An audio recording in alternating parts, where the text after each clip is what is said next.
es que a lo largo de nuestra vida, desde que somos niños, tú y yo pasamos por diferentes etapas. Todas ellas muchas veces marcan nuestra vida, la marcan para bien o la marcan para mal. Y aun cuando somos hijos de Dios, en nuestra trayectoria como hijos de Dios, a veces, no sé si os ha pasado, pedimos cosas al Señor, oramos por cosas que creemos que son justas, que son buenas, que son conforme a la palabra de Dios. Y a veces llega un momento que, pidiendo esas cosas buenas y justas que creemos nosotros y que Dios nos va a contestar, a lo mejor pasa todo lo contrario. Y entonces, al menos a mí me pasa que me sumo muchas veces en una crisis. Bueno, no sé si creéis que las personas y los cristianos pueden pasar crisis, pero yo sé que los cristianos pasamos crisis. Que no siempre estamos en una nube. Esos son los espiritualistas, por decirlo así. Pero los espirituales muchas veces estamos arriba y otras veces muchas veces estamos abajo. Y otras veces estamos en un estado neutro. Y yo no sé qué es lo peor, si es estar en un estado neutro o estar abajo. Porque nuestro deber es siempre progresar hacia arriba. Amén. Llenarnos de la presencia de Dios. Y tal vez no podamos entender muchas veces las cosas que vienen a nuestra vida. No tenemos esa capacidad de poderlas entender. La verdad es que cuando vamos a la Biblia, nosotros miramos los acontecimientos, los problemas, las crisis desde una perspectiva mucho más amplia. Ellos, cuando estaban en un pecado, en una crisis, en un problema, en una dificultad, no veían la salida, no veían, pero nosotros la vemos, porque leemos la palabra de Dios. Pero Dios sí ve toda nuestra vida, pasada, presente y aún la futura, Él ya la conoce. Y lo que sí que tenemos que tener claro es que tú y yo estamos siempre en las manos de Dios. Y la verdad es que estamos viendo una serie, la serie del Hijo Pródigo, y en esta mañana vamos a ver al Hijo Mayor. Porque si en el hijo menor hubo una crisis en la cual vemos que se marcha de casa, lejos, también hay una crisis en el hermano mayor. Muchas veces solo se enfoca en un determinado hermano, pero es que los dos tienen unas crisis muy profundas. Y me gustaría para ello que fuéramos al libro de Lucas, al capítulo 15, y vamos a leer solo los versículos del 25 al 32. En donde nos narra lo que pasa en la vida del hijo mayor.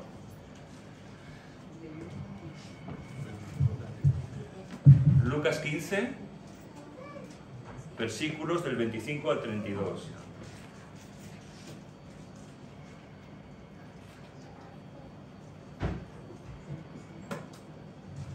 Perfecto, si lo tenemos, vamos a leerlo.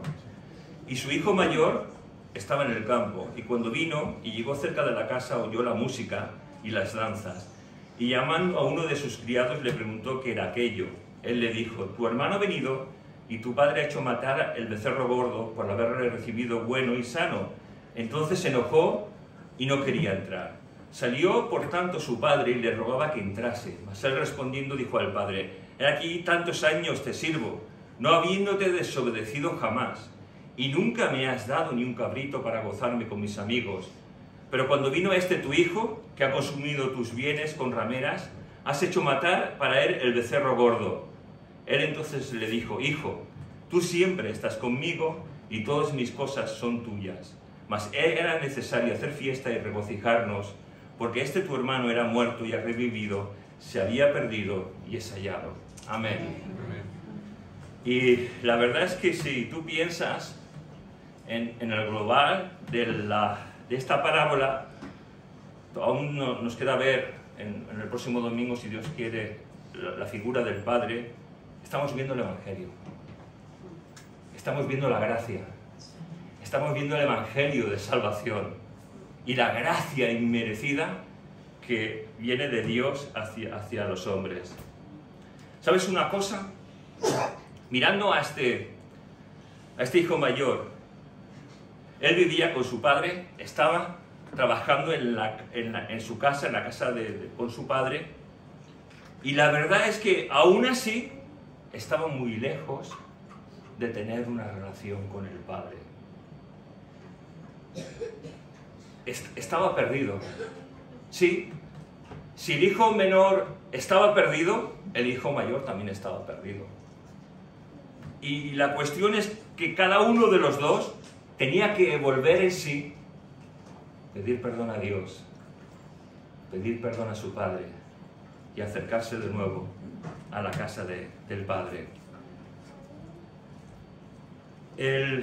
La actitud de este hombre es la que se creía que era un buen hijo. Tal vez por permanecer en la casa del padre, tal vez por no irse, como fue su hermano. A lo mejor podía haber cogido también parte de su herencia o haber vendido todo y haber emprendido rumbo hacia una nueva vida. Y tal vez se creía muy justo, muy bueno, muy buen hijo. Estaba al pie del cañón, está en la casa del padre. Pero en verdad, su corazón no estaba allí. Y esto también nos puede hablar a cada uno de nosotros, ¿verdad? Que muchas veces pensamos que por venir a la iglesia ya tenemos buena relación con el Padre Celestial. Pero el venir a la iglesia no te hace ser un hijo de Dios. El venir a la iglesia muchas veces nos convierte en religiosos. Vayas a la iglesia, que vayas. Para poder ser un hijo, tienes que formar parte de la familia de Dios. Tienes que venir a Dios. Tienes que volver en sí. Pedir perdón a nuestro Padre Celestial. Y rogarle y suplicarle que pasemos a morar, a ser familia de Él.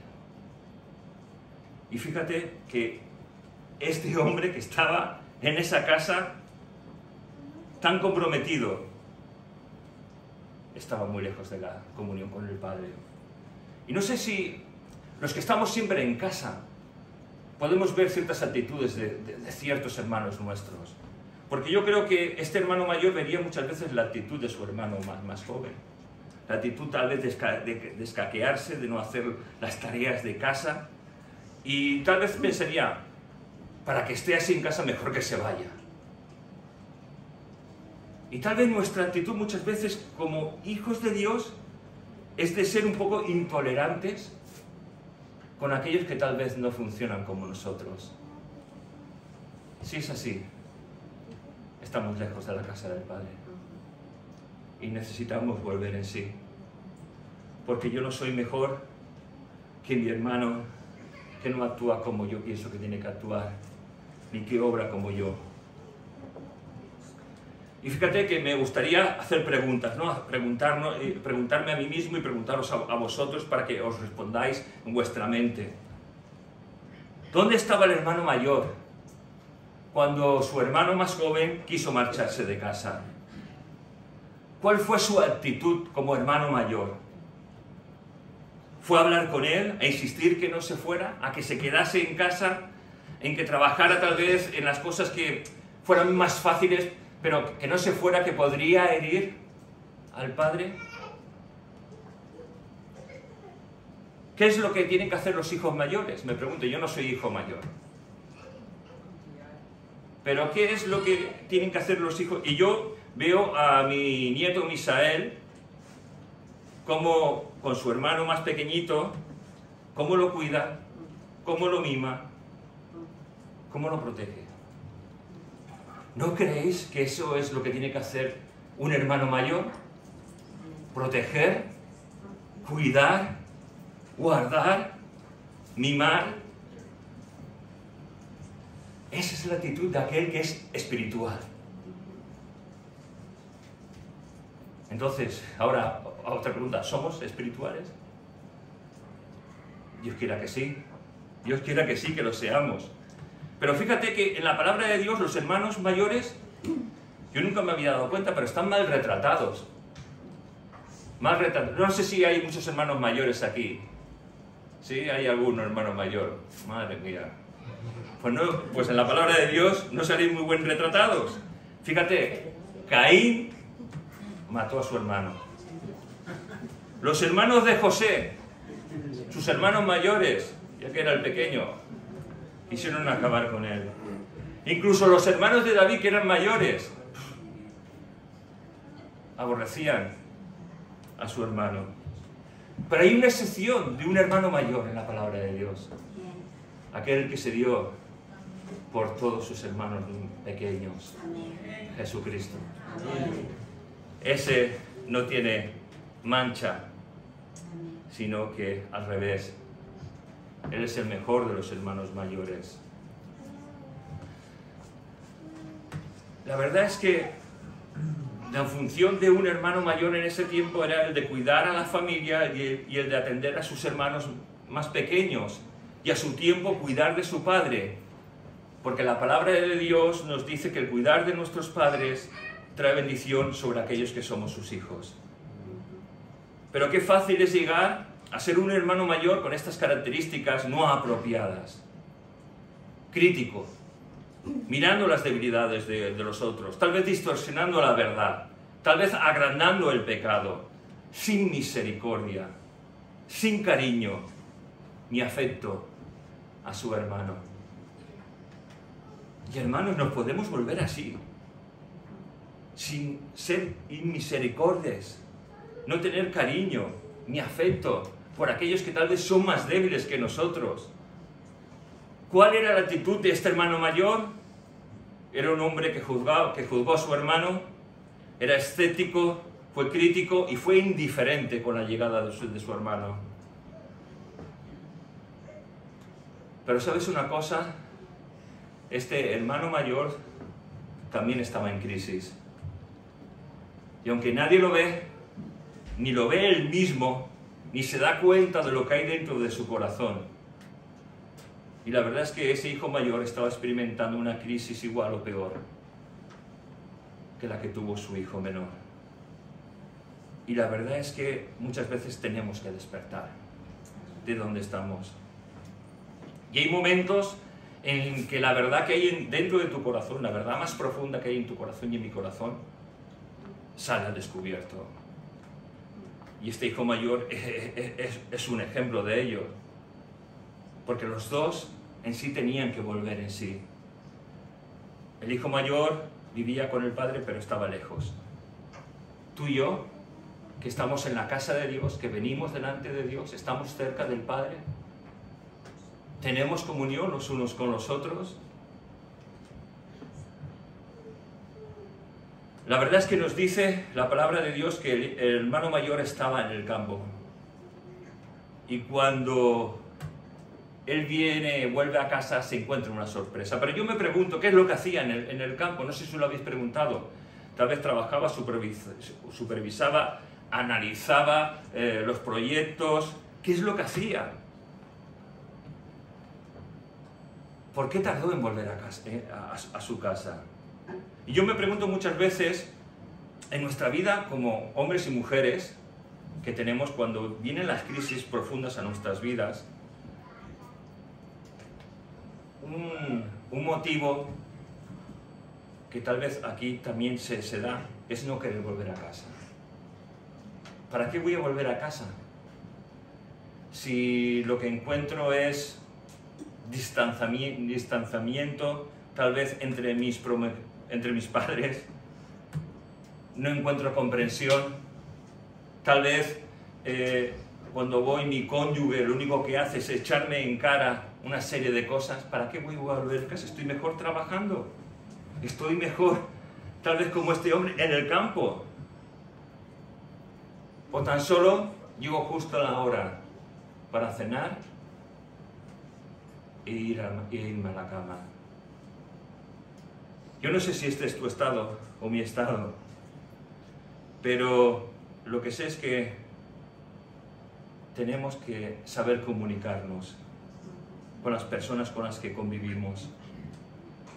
Y con las personas que convivimos, ya sean dentro de nuestra familia, nuestros hijos, nuestros cónyuges, familia en general, siempre va a haber enfrentamiento, porque nuestras maneras de pensar son distintas y hay una diferencia muchas veces generacional, incluso entre hijos y padres. Y sabes, cuando una familia se va a romper o se empieza a quebrar, nunca hay ganadores por una parte o perdedoras por otra. Cuando una familia se va a romper, todos somos perdedores. O todos ganamos o todos perdemos. Y la verdad es que esta familia se estaba quebrando. Pero quiero pensar que el Espíritu Santo también obró en el hermano mayor. Y ojalá el Espíritu Santo obre en nosotros, ¿no? Para que nos haga despertar de que siempre que hay un enfrentamiento sin un aprendizaje correcto, solamente hay pérdida. Este hermano mayor nos había enterado de la fiesta que había montado el padre. Y no sé si te has preguntado alguna vez cuánto tiempo se tarda en preparar una fiesta. En especial esta. Yo no lo sé. Yo no sé si pasaron horas o si pasaron días. Lo que sí sé es que hay datos, ¿no? En la que matan al becerro gordo. Las normas bíblicas es degollar al animal y dejar que se desangre.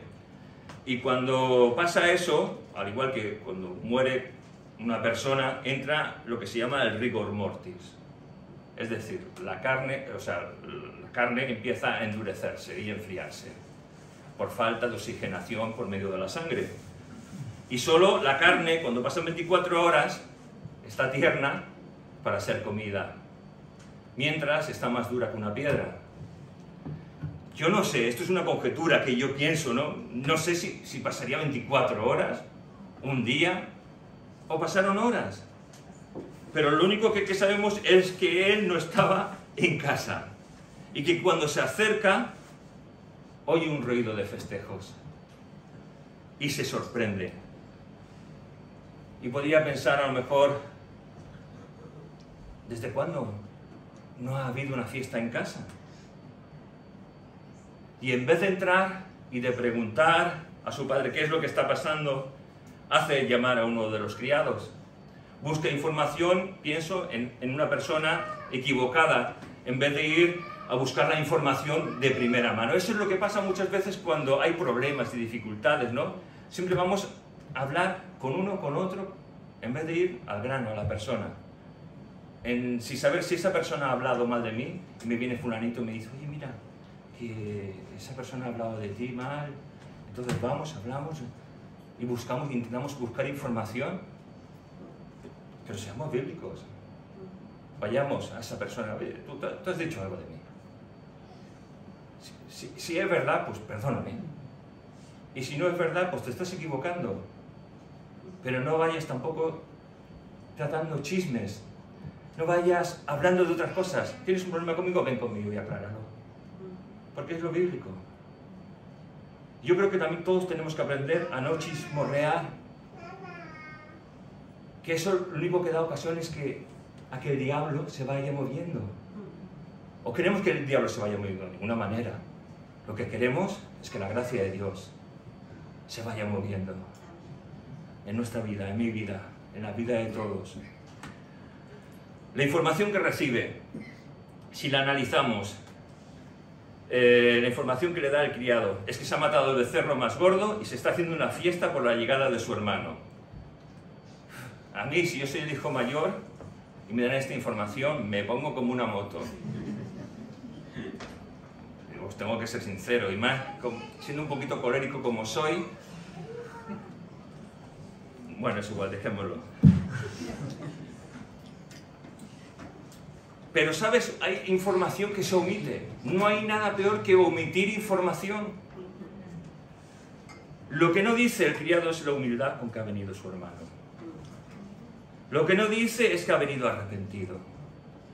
Lo que no dice es que ha venido no queriendo ser un hijo, sino simplemente trabajar como un jornalero más. Lo que no dice es que había pedido perdón delante de todos. Lo que no dice es que había habido arrepentimiento en la vida de su hermano y que había perdido ese perdón hacia su padre y hacia Dios. ¿Y sabes una cosa?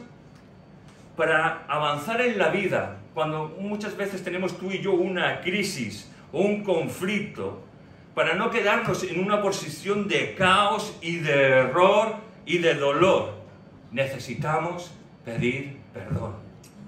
Cuando nos equivocamos, necesitamos pedir perdón. Lamentablemente, en las iglesias y en la vida hay personas que no saben pedir perdón. Y los hijos de Dios tenemos que saber pedir perdón, porque nuestro Padre Celestial nos ha perdonado nuestros pecados. Pero este hombre sí pide perdón. Y qué importante es pedir perdón. Porque cuando nos equivocamos y pedimos perdón, muestra que nos hemos equivocado. Y en la persona del hijo menor, lo que estaba mostrando es su arrepentimiento. Arrepentimiento hacia Dios porque había pecado contra Dios, en primer lugar. Y en segundo lugar, arrepentimiento y pidió perdón a su padre. Y ya no se siente ser un hijo digno, tal vez por todo el mal y las críticas que la sociedad del entorno de esa familia habría recibido.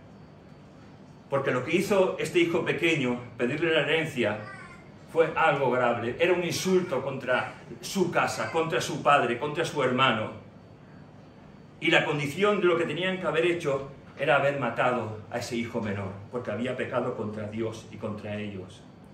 Porque con su actitud estaba diciendo, quiero que te mueras, porque la única manera de cobrar una herencia era cuando el padre moría, y entonces se dividía la herencia. Y le estaba diciendo, quiero que te mueras, quiero mi dinero. A lo mejor piensas que no es tan grave como yo lo estoy diciendo, pero estamos hablando de la tradición y de las formas judías, y sí es así de grave. Sí es así, y la verdad es que como es pecado, el pecado es grave. Sea cual sea, el pecado es grave. Mira, Deuteronomio capítulo 21, versículos del 18 al 21. Dice, si alguno tuviera un hijo contumaz y rebelde, que no obedeciera a la voz de su padre ni a la voz de su madre, y habiéndolo castigado no lo obedeciere, entonces lo tomarán su padre y su madre, y lo sacarán ante los ancianos de la ciudad, y a la puerta del lugar donde viva, y dirán a los ancianos de la ciudad, nuestro hijo es contumaz y rebelde, no obedece a nuestra voz, es glotón y borracho, entonces todos los hombres de su ciudad lo apedrearán y morirá. Así quitarás el mal de en medio de ti, y todo Israel oirá y temerá. ¿Por qué Dios hizo una ley así? Es injusta, ¿no? Demasiado fuerte. ¿Estamos diciendo a Dios que es injusto? De ninguna manera. Esto era para que los hijos tuvieran temor de Dios. Era para que los hijos tuvieran temor de sus padres y los reverenciaran y los trataran con la dignidad que cada padre, el padre y madre tenía que tener. Esto era algo extremo. Pero el pecado siempre es extremo. Y no podemos disfrazarlo con nuestra bondad. O tú y yo somos mejores que Dios. ¿Tu pensamiento es mejor que el de Dios? ¿Tu actitud es mejor que la de Dios? De ninguna manera. Dios es bueno. Siempre es bueno.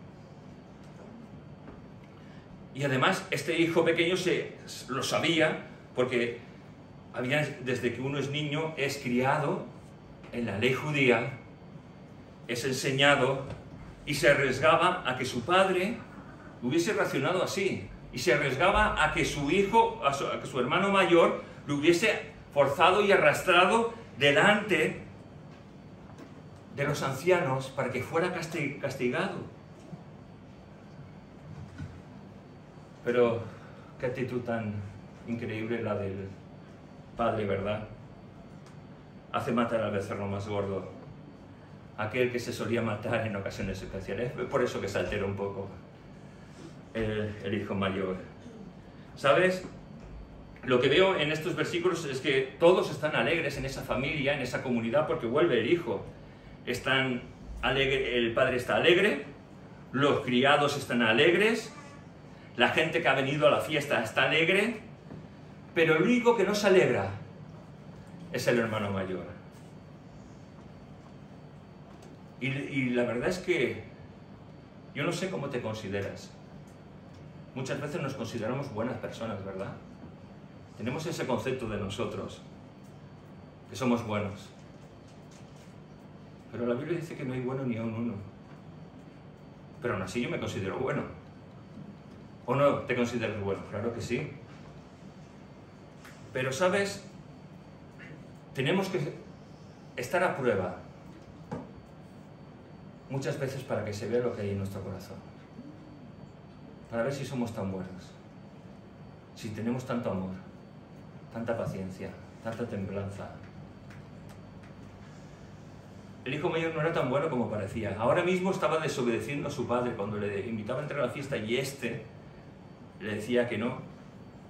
Si tanto decía que amaba a su padre, ¿por qué ahora se está rebelando contra él?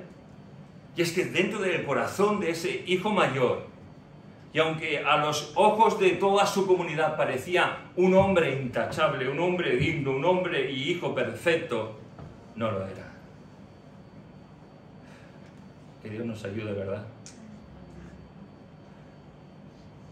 Porque a veces creo que soy bueno, pero no lo soy.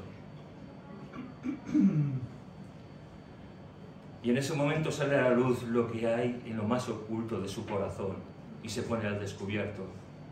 El padre tiene que dejar de estar en la fiesta para acercarse a su hijo y hacerle que entrara en razón. Su padre le rogaba que entrase, pero el hijo lo único que hacía era reprochar al padre lo que estaba pasando. Le estaba echando en cara todo eso. Encima empieza a hablar de sí mismo, de cómo se había sentido, de lo que en verdad hay en su corazón, de que se ha sentido un esclavo y que nunca su padre le había dado. Se están demostrando los sentimientos que de verdad hay dentro de su corazón. Pero en verdad tiene una actitud más de trabajador que de ser un heredero, un propietario. Hasta ahora, por lo que parece, el trabajo para él es una carga y no una bendición. Hijos de Dios, ¿cómo es nuestro trabajo en las cosas de Dios? A veces pensamos que el trabajar en las cosas de Dios es estar más consagrados que otros. Y trabajamos sin parar ni descansar. Yo no sé si te gusta servir. Yo creo que todos tendríamos que servir en las cosas de Dios y trabajar para el Señor. Pero ¿sabes una cosa? No es cuestión de trabajar. Es cuestión de disfrutar con el trabajo. Y muchas veces nuestro trabajo se hace una carga. Los predicadores se nos hace una carga el tener que pasar horas y prepararnos, igual que músicos, igual que a personas que vienen a limpiar en la iglesia o a los que se tienen que preparar en las escuelas dominicales. Perdemos tiempo de nuestro tiempo que dedicamos para que otros sean bendecidos. ¿Nos es una carga a los que servimos a Dios? ¿O estamos disfrutando de las cosas de Dios? Y a veces os tengo que ser sinceros que el servir a Dios se convierte en una carga. No sabemos disfrutar de los privilegios que lleva a ser un hijo y trabajar para el Padre. Este joven no tenía que pedir el permiso al Padre. Todo le pertenecía también a él. Era tanto de él como su papá. Él podía descansar, podía parar, podía delegar en otros, podía retomar las cosas en otro momento, tal vez, cuando se sintiese mucho más descansado. Y yo no sé si estás sirviendo, si estás trabajando, ¿cómo te sientes? Yo creo que muchas veces tenemos que hacer un parón y reflexionar para descansar. No tengas temor nunca de decir o hablar conmigo o con mi mujer: necesito descansar, tengo que parar. No tengas temor nunca de eso. No tengas temor a que hablen mal de ti. Si hablan mal de ti, como pueden hablar mal de mí muchas veces o de otro ministerio, ¿sabes? La Biblia lo califica como hipócritas y fariseos. porque no se tiene que hablar nunca mal de una persona encubiertamente. Lo he dicho al principio, si tú tienes algo, una persona ves, aclara, habla con esa persona y acláralo. Pero si tienes que parar, para. El hermano menor había estado prisionero de sus propias pasiones, de su propio pecado y de su estupidez. Pero el hermano mayor también. No sabía disfrutar. Y yo creo que tenemos un llamado de atención a todos los que venimos a la casa de Dios. A que no vengamos como si fuera una rutina. A que no vengamos, pues, porque es domingo y me toca venir. Ven a disfrutar de estar en la casa del Padre. Ven a disfrutar. A lo mejor no sabes disfrutar. Señor, habla con tu Padre Celestial y dile, Señor, no sé disfrutar, ayúdame a disfrutar. ¿Para qué venimos aquí? Para disfrutar de la presencia de Dios. Si no, para eso me quedo en mi casa. Si yo vengo aquí para ser juzgado, para ser criticado, para que me analicen, me quedo en mi casa, que estoy mucho mejor. Aquí vengo a disfrutar de la presencia de Dios. Aquí vengo a alabar y bendecir el nombre de Dios. Aquí vengo para ver a mis hermanos, saludarles, a lo mejor después quedar, comer con ellos, o pasear, y disfrutar de la presencia de Dios. Aquí no hay protagonistas en la casa de Dios, solo hay un protagonista, el Padre. Todos los demás somos hijos y estamos aquí para llevarnos bien y para ser bendecidos. Lo que veo es que el hermano mayor está escuchando las mentiras de su corazón, las mentiras que el diablo muchas veces nos susurra. Y sabes una cosa, el enemigo siempre va a intentar jugar con tus sentimientos, con mis sentimientos. Porque va a utilizar la arma más poderosa para desviar nuestra atención de las cosas de Dios. ¿Sabes cuál es su arma más poderosa? Jugar con nuestros sentimientos. Tal vez este hermano mayor pensaba que su padre no lo valoraba y que su hermano menor le había privado de todos sus derechos y de poder haber vivido una vida de otra manera.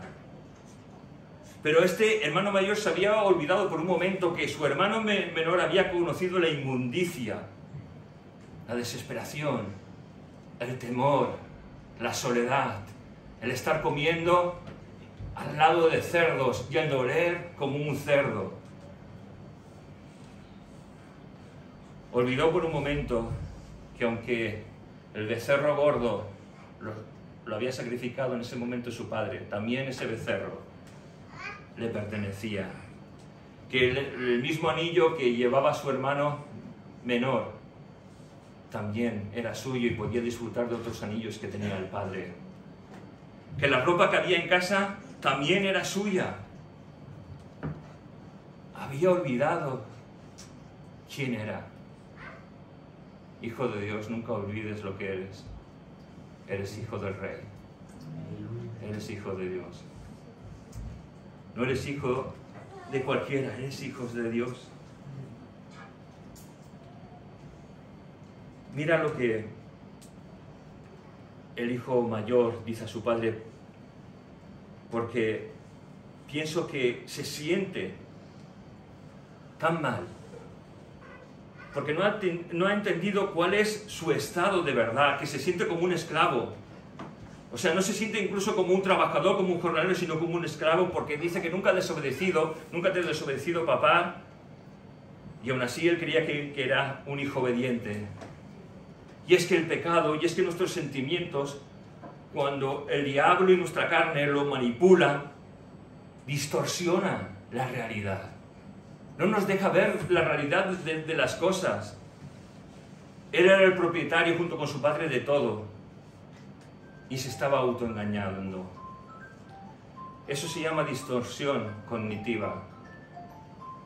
A veces podemos creer mentiras y creer que son verdades.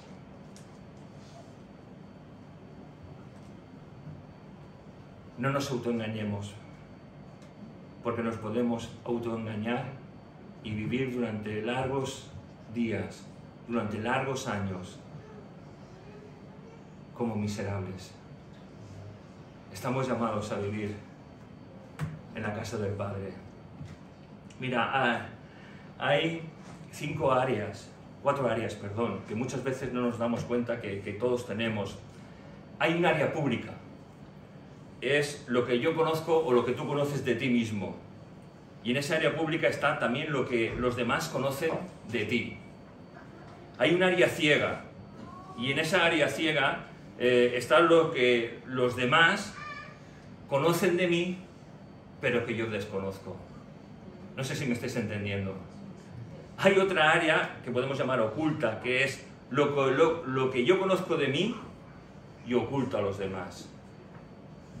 Y hay un área desconocida, la cual es que no sé lo que hay dentro de mí de verdad. Y necesito que el Espíritu Santo me lo revele. Hay áreas de nuestra vida que somos incapaces de ver, que muchas veces nos llevan a alejarnos de la casa del Padre, a pecar y a vivir vidas miserables. ¿Sabes una cosa? Tenemos que dejar obrar al Espíritu Santo. Tienes que dejar obrar al Espíritu Santo. Tengo que dejar al Espíritu Santo. Yo creo que en esta mañana hemos venido para venir delante de Dios, para decirle: Padre, no quiero ser un hijo pródigo, pero tampoco quiero ser un hijo mayor. Quiero ser un hijo. Quiero que me ayudes a ver lo que hay dentro de mí, porque puedo vivir autoengañándome. Y la verdad es que esta historia, la del hijo pródigo, es una historia de gracia. Lo dije la penúltima vez que hablé aquí. Es una historia de gracia. Mira, nosotros hablamos de gracia, pero no sabemos transmitir las gracias. Si uno hace cosas de bondad, podemos decir que uno es bueno, ¿verdad?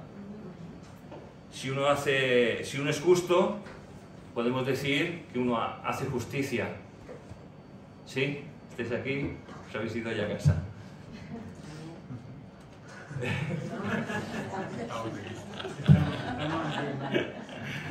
Pero si uno hace gracia, está lleno de gracia.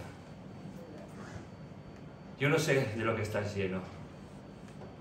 Yo sé de lo que estaba lleno.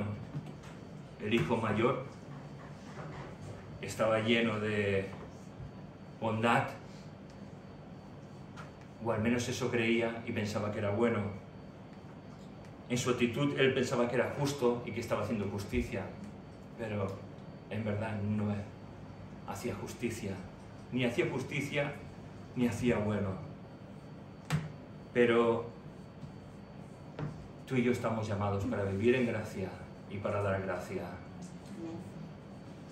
Gracia es olvidar, gracia es perdonar, gracia es aceptar, gracia es no volver a recordar. Gracia es lo que Jesús hizo por ti y por mí en la cruz del Calvario. Fíjate, en tu vida o en mi vida, cada uno, en mi vida no te fijes, tú fíjate en tu vida. Fijémonos cada uno en nuestra vida, lo desobediente que algunas veces hemos sido, pero ahí ha estado la gracia. Incluso nos hemos apartado de Dios, como el hijo pródigo, pero la gracia nos ha hecho volver en sí. Necesitamos la gracia de Dios. Si no conoces a Dios, si tal vez has venido pues por casualidad o porque algo en tu cabeza ha dicho voy a esa iglesia y no eres un hijo de Dios, el Espíritu Santo te está diciendo en esta mañana: ven a la casa del Padre, ven a Jesús. Ven a Jesús en esta mañana. No te vayas de este sitio sin que Jesús haya tocado tu vida. Y a los que pertenecemos a la casa del Padre, ¿hay algo que cambiar en nosotros? Tengo que ser sincero con vosotros. Necesito cambio. Necesito cambiar. No soy tan bueno como yo pensaba. Necesito la gracia de Dios otra vez en mi vida. que restaure mi mente, que restaure mi corazón, que traiga sus propósitos divinos para mí.